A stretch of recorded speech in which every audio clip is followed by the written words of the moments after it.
کم رہ گئی تو وہ رسول اللہ صلی اللہ علیہ وسلم کی بارگاہ میں پیش ہوئی اور آ کے کہنے لگی کہ آپ کو علم ہے کہ میں اپنے قبیلے کے سردار کی بیٹی ہوں۔ حضرت عائشہ نے ویسے اس روایت کے حوالے سے ایک لمبا چوڑا کلام بھی کیا، اور حضرت عائشہ کہتی ہیں کہ جب جویریہ چلتی ہوئی جس وقار، جس تمکنت اور جس سنجیدگی سے آ رہی تھی، اسی وقت میرا دل لرزنا شروع ہو گیا کہ اتنی باوقار عورت ہے، اتنی سنجیدہ اور اتنی حیادار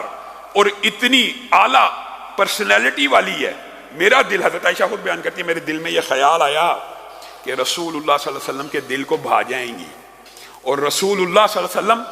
ان سے شادی کا ارادہ نہ کر لیں۔ حضرت عائشہ کا یہ روایت ویسے موجود ہے۔ اور رسول اللہ کے پاس جب وہ حاضر ہوئی اور رسول اللہ نے جو شادی کی اس کی وجوہات بھی متعدد ہیں، رسول اللہ سے کہنے لگی آپ کو پتہ میں اپنے سردار، قبیلے کے سردار کی بیٹی ہوں، آپ نے ثابت بن قیس کے مجھے سپرد کیا، اس کے ساتھ مکاتبت ہو گئی ہے، کچھ پیسوں کی کمی ہے، آپ میرے سے کیا تعاون کرتے ہیں؟ میں آپ کے پیسے کا احسان کا بدلہ، سرداروں کی بیٹیاں